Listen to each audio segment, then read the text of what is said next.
That's good. Oh. Okay. I just wanted to start with an acknowledgement of country because it seemed to get missed yesterday in the anxiety and rushing of the first day of the conference. So I'd just like to acknowledge that we meet today on Aboriginal land that was never ceded, and pay our respects to the elders past and present. All right. I'm going to be talking about today some experimental tests we've done of what I thought was a fairly straightforwardly philosophical theory of the rubber hand illusion. So we're going to need a bit of context to see why I'm bothering to talk about this at all. The overall project is a project into consciousness, and when I started working on consciousness, I wanted to use an example that wasn't vision, because everyone does vision, and I wanted to be cool. And the example that I chose was self-consciousness, and turns out that there are a variety of self-conscious experiences, some of which are altered by the rubber hand illusion. In particular, the particular self-conscious experience that gets altered in the rubber hand illusion I call the sense of embodiment. Some other people call it the sense of ownership, but I find that a bit misleading and also confusing because in the self-consciousness literature there are two different meanings of sense of ownership. So we'll just say sense of embodiment, it's just a bit easier. But what this experience is the experience of your body as a distinct part of the world. So like you know that you are this body and not that chair, not someone else's body, and so on. And so what we're looking at is the experience underlying that knowledge. Now, the rubber hand illusion, a lot of people will be familiar with. This is an experience. It has two components. It has an illusion of touch and an illusion in the sense of embodiment. Easiest way to understand it is just to quickly run through how it's induced. Typical setup: someone sits with their hand out of sight, either underneath a table or behind a mask. Do it underneath the table because it's a bit easier to try and illustrate. So you have your hand out of sight underneath the table, and then the prosthetic hand is placed on top, and you watch as the prosthetic hand is stroked in synchrony with your real hand. Now, after a few seconds of this, most subjects, about 80%, come to report that it feels as though the feeling of touch is coming from the point that they see on the prosthetic hand, and that the rubber hand begins to feel like it is their own hand. And it's that latter part which is really of interest to me as an example of an alteration to a self-conscious experience. Right, so I began developing an explanation of this kind of experience, which came from studying pathologies of the experience. I won't run you through the history because we're really short sessions, of course, but the basics of the explanation went like this. You have, whenever you see a body, you generate an online representation of the body that you are seeing or experiencing proprioceptively or what have you. But you also have stored offline representations of what your body is usually like, and that the sense of embodiment comes about when you have an online representation of a body which seems to represent the same body as represented in the offline representation. Now, as I began to develop this sketch of an account, I started to use the tools of conceptual spaces or quality spaces, depending on whether you really like Gardenford's book or you really like Austin Clarke's book more. It doesn't really matter for our purposes, they can be the same thing today. Now, what these are, what a conceptual space is an ordered list, a multi-dimensional ordered list of experiences, which lists the experiences in terms of some way in which the experiences can be distinguished on each dimension. So if you think about a classic conceptual or quality space is the color solid where each point in the space represents a particular colour experience that you can have when you're looking at coloured chips on a neutral background under standard lighting conditions. And each dimension is a way in which the colour experiences can be distinguished, and these will be familiar to us. They are hue in a radial dimension, red, purple, etc. Brightness, so how much white there is in it, and saturation. So what I started to become convinced of was that this would be a good general account of mental representation, and I tried to consider how we might analyse the online and offline body representations, which I was talking about earlier, using this tool in order to give us an explanation of what this matching process might be.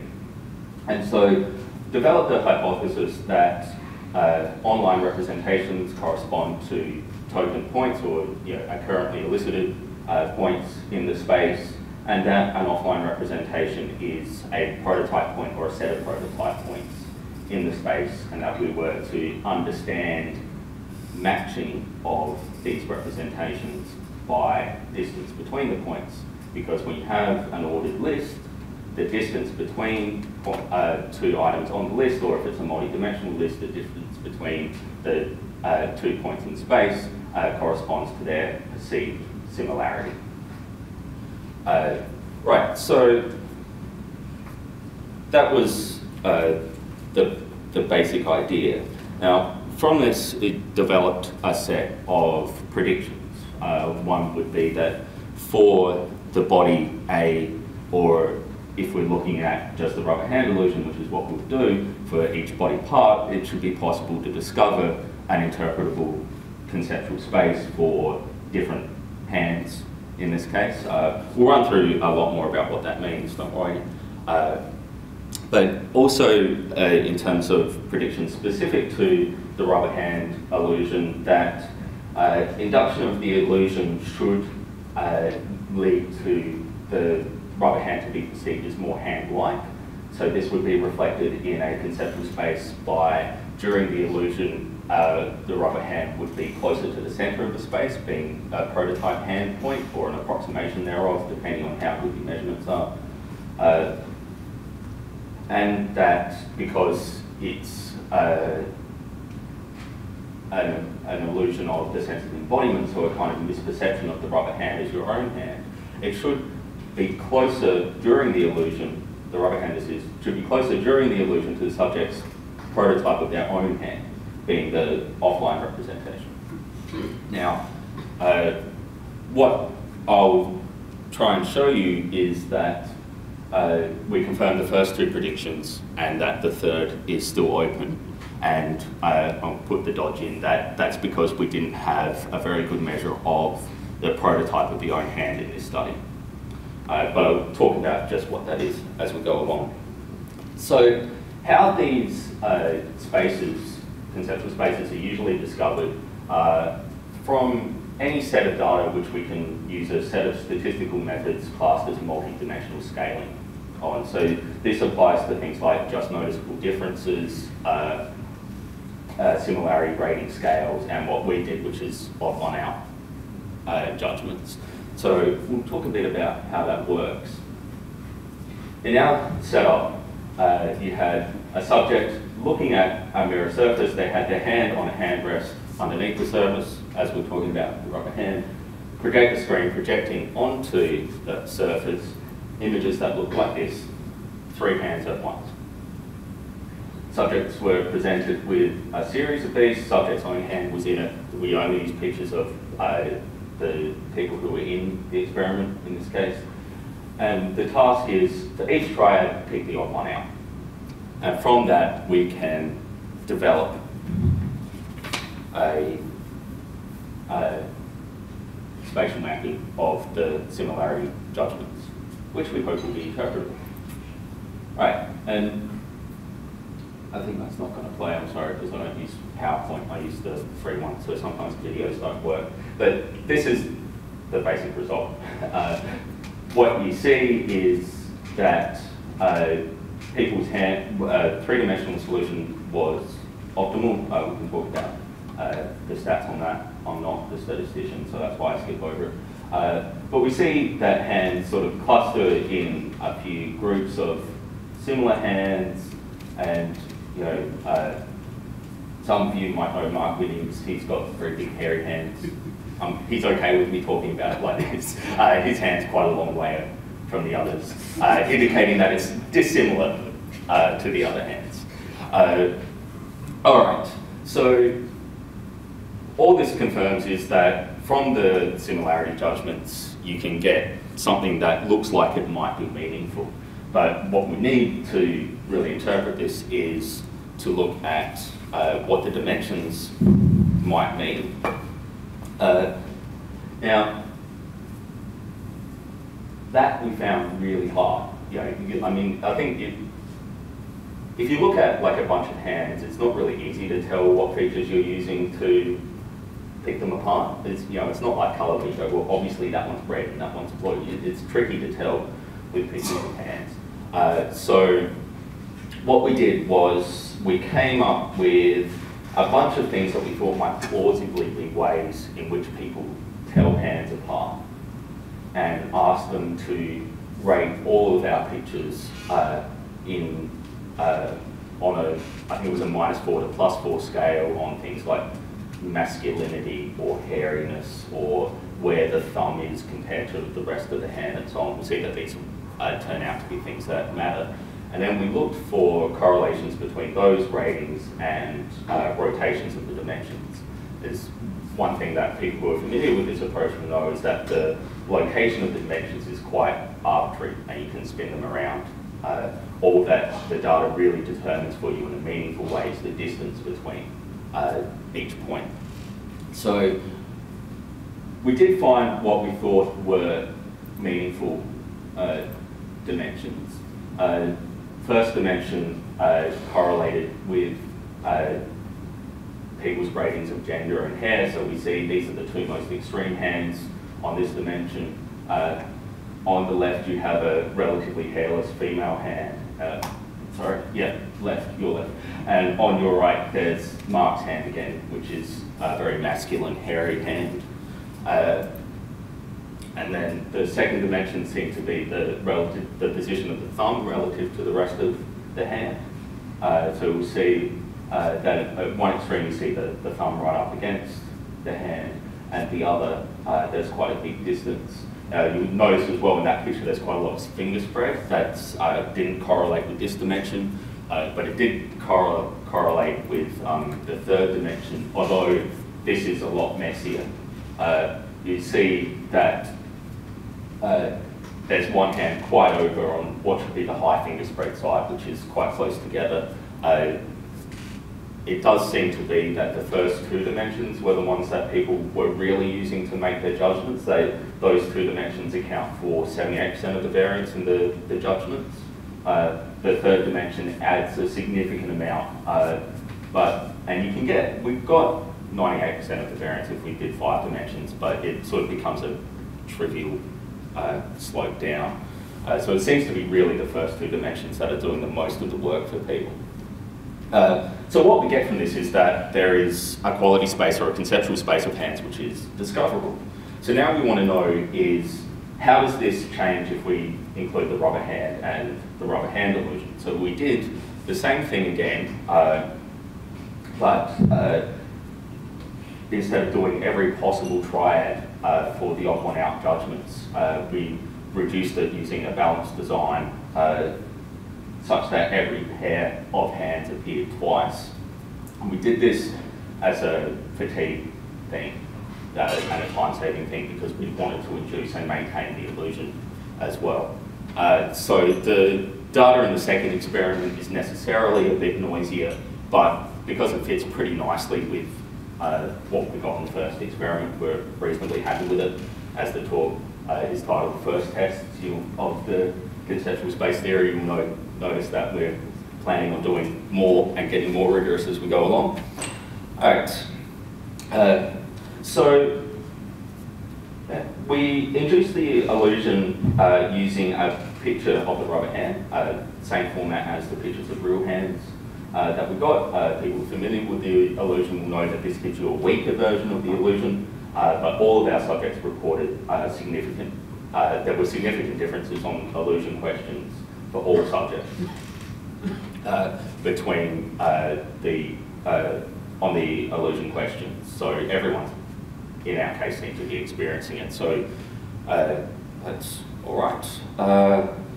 So we had two conditions, one where people were making the odd one out judgments after receiving asynchronous stroking as a control, so their hand was stroked out of time with the picture of the rubber hand, and one where they were making the odd one out judgments using synchronous stroking. Right, and again we find that a conceptual space is discoverable. It is a different space, very slightly, than the first one. This is because we use a relatively small number of stimuli. In this one we only had 12 of our 14 subjects come back as well, and we've added in the picture of the rubber hand. So that's changed the judgments slightly, but there's also the problem with that this sampling method is a bit noisier than what we used the first time. So this is following asynchronous stroking. We see that the rubber hand seems to be being judged to be the odd one out most of the time, so it's being perceived to be perhaps even more different to normal hands than Mark's hand is. So it's quite a way out. And what we see following synchronous stroking is that again, I'm just asking you to eyeball a graph that is difficult to interpret, but it has moved closer to the centre of the space there. And now we'll do the dimensions again, and then we'll do the numbers on that changing location of the rubber hand. Again, the first dimension was the gender hair. Dimension seems to be the same. Dimension 2, the second dimension we found correlated with the thickness of the fingers. It's a bit hard to see on these pictures because they're not scaled, because it's hard to get things in the PowerPoint. They're not scaled exactly as they appear to the subject, but the fingers on the left-hand side picture are thinner on when you get the properly scaled pictures than the one on the right. And then the third position was the position of the thumb relative to the rest of the hand. The rubber hand being the most different on this dimension because of the lifting of the fingers, so you get that sort of rotation away from the thumb. Seems to be what people were judging as a really important difference. All right, so now here's a bunch of numbers you can look at. Interpret them yourselves now. What this is the distance for each subject of the rubber hand from the centre of the space in the asynchronous condition on the bottom and the synchronous condition on the top. And we see that it's, these are arbitrary units which come from how numbers are assigned to odd one out judgments. We don't need to worry about that too much. But we see the typical sort of thing is like with our first subject here, it was arbitrary distance of 1.74, and then it's gone to a 1.64 during the synchronous condition. Now, the analysis of this showed that this was a significant difference, nice low P, so we were pretty happy with that. This seemed to confirm the prediction that the rubber hand was being perceived as more hand-like during the illusion, and so closer to the centre of the space. Now, the other prediction, which is really crucial for the theory which I was presenting at the start in rough outline form, was that the rubber hand, because it induces this sense of ownership over the rubber hand illusion, because you get this illusion in the sense of ownership, it should be that the rubber hand is being perceived as more like the subject's own hand, or more strictly, it should be closer to a prototype point that the subject has of their own hand in hand space.